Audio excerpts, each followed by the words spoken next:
प्रिय विद्यार्थियों, राजनीति विज्ञान के प्रथम वर्ष के छात्राओं, आपके पाठ्यक्रम के अंतर्गत एक टॉपिक लोकतंत्र और अधिनायक तंत्र है।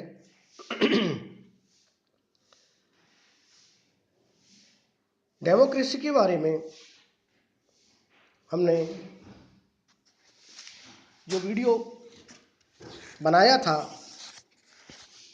वीडियो के माध्यम से आपको बताया था कि जनता के द्वारा जनता के लिए जो शासन है वह डेमोक्रेसी है। इसमें जनता की पूर्ण भागीदारी होती है,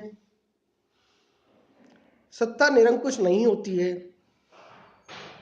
सत्ता के केंद्र अनेक होते हैं, सत्ता विकेंद्रित होती है, अर्थात सत्ता का केंद्र कोई एक बिंदु नहीं होता है।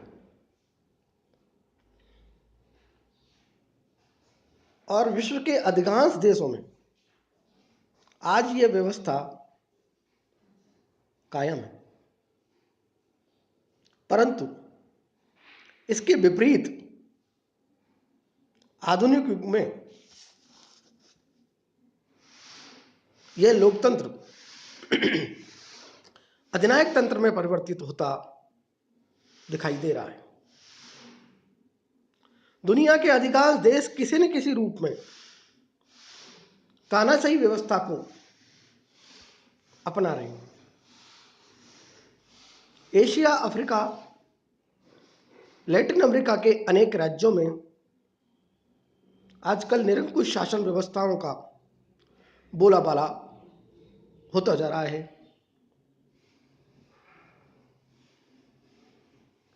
विद्यार्थियों, यह लोकतंत्र के बिल्कुल विपरीत व्यवस्था है। जहां लोकतंत्र में शक्ति का बंटवारा होता है, वहीं तानाशाही व्यवस्था अथवा अधिनायक तंत्र व्यवस्था अथवा डिक्टेटरशिप में शक्ति का बंटवारा ना होकर शक्ति का केंद्रीकरण होता है। शक्ति किसी एक व्यक्ति के हाथों में केंद्रित हो जाती है और वह अपनी शक्ति और सत्ता का दुरुपयोग करने लग जाता है।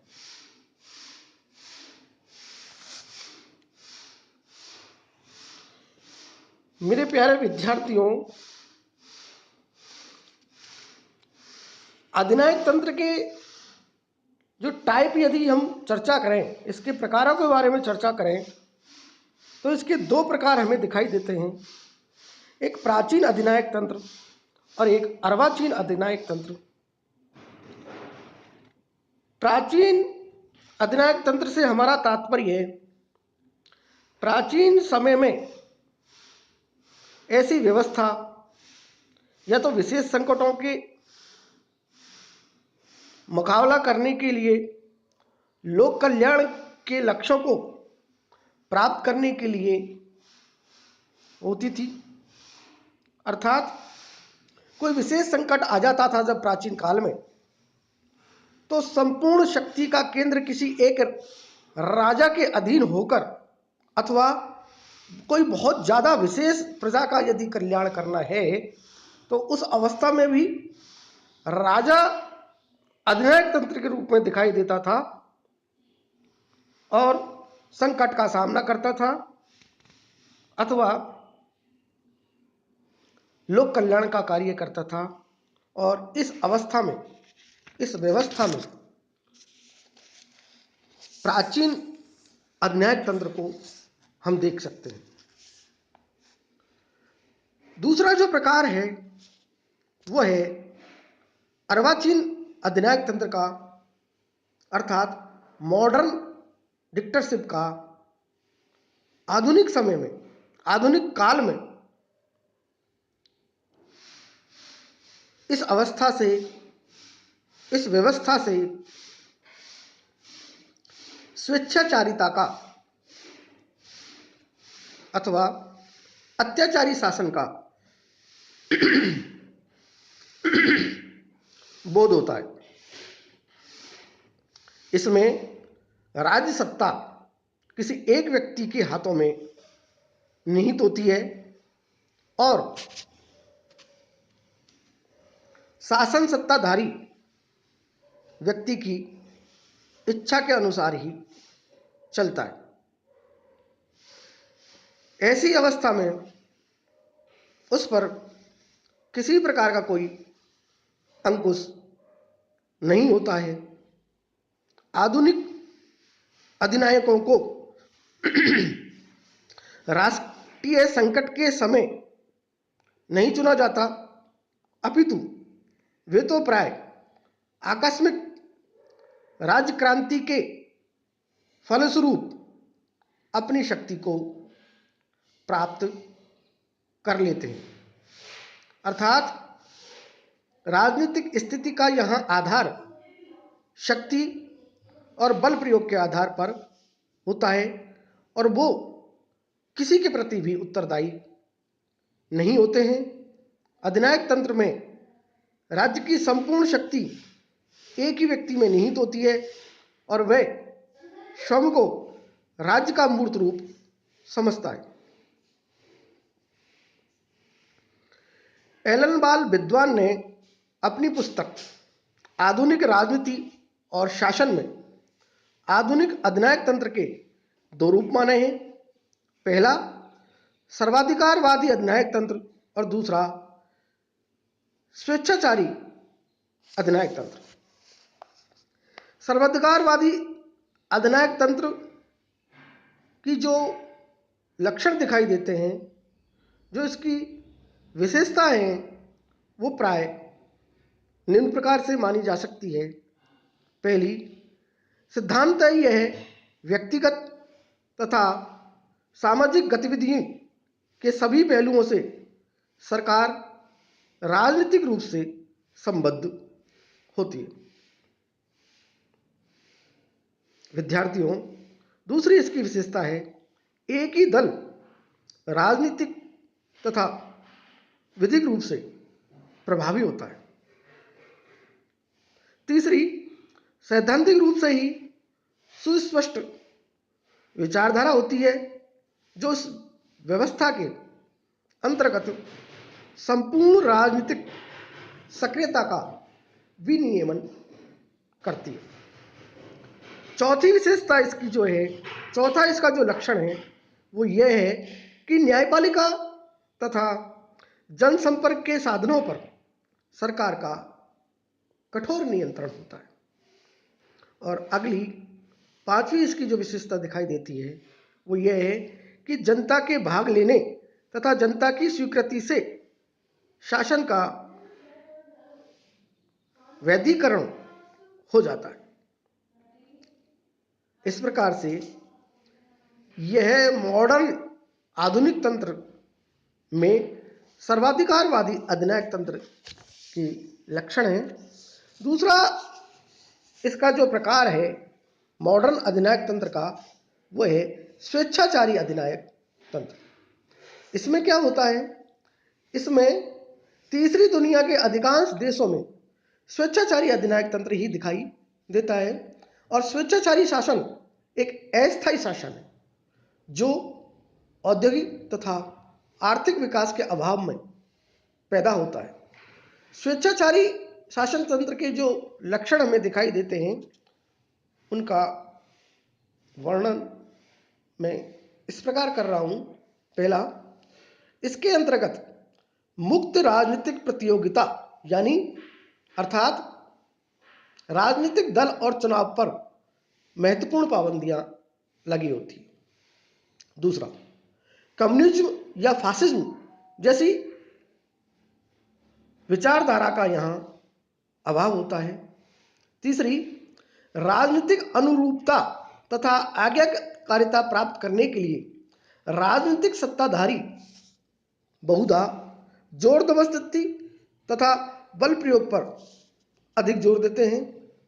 इसके अलावा चौथी जो विशेषता है वो ये है कि नागरिक स्वतंत्रताओं की अनुमति बहुत कम दी जाती है और जनसंपर्क के माध्यमों तथा न्यायपालिका पर सरकार का सीधा नियंत्रण होता है।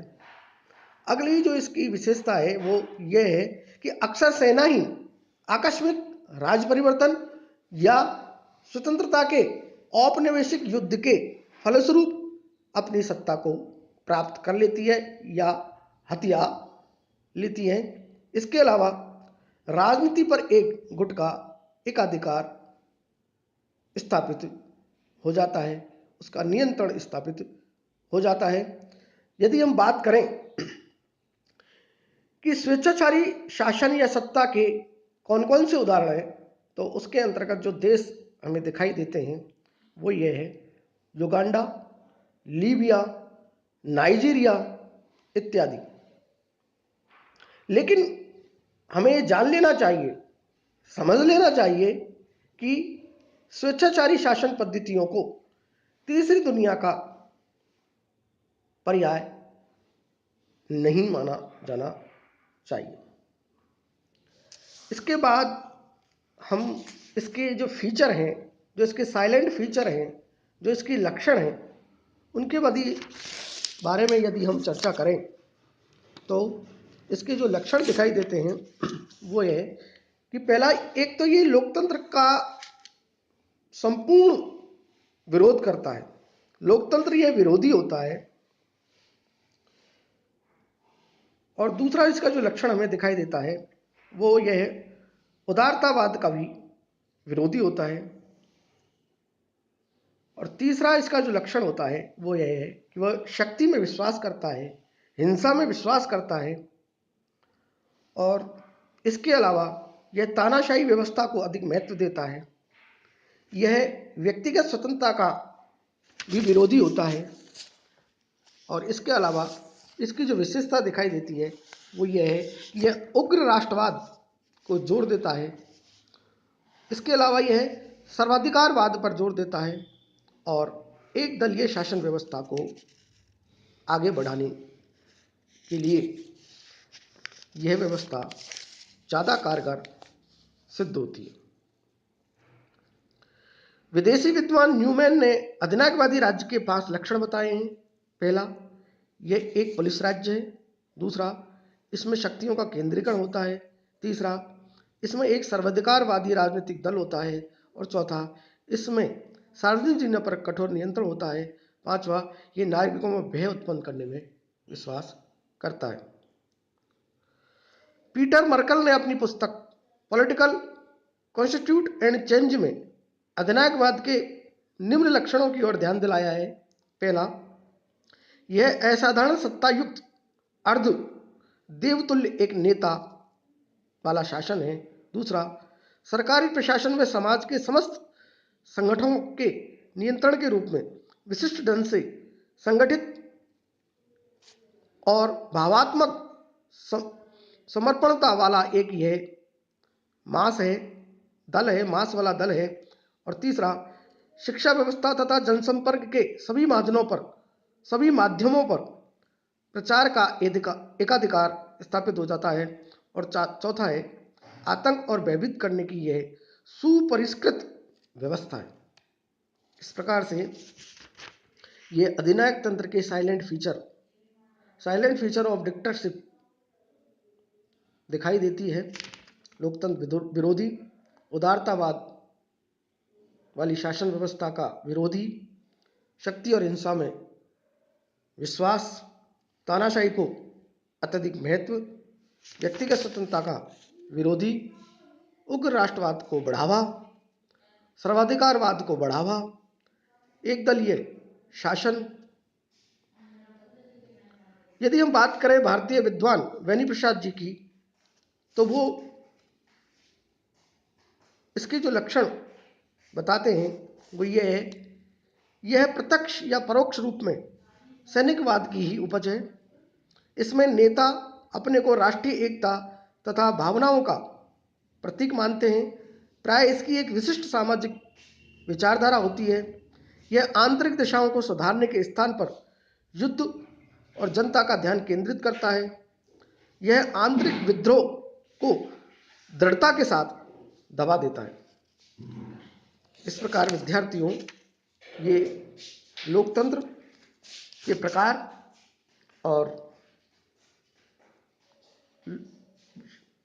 लोकतंत्र के विरोधी शासन में अधिनायक तंत्र के प्रकार और अधिनायक तंत्र किसे कहते हैं, इसकी क्या परिभाषा है और अधिनायक तंत्र के क्या लक्षण हैं।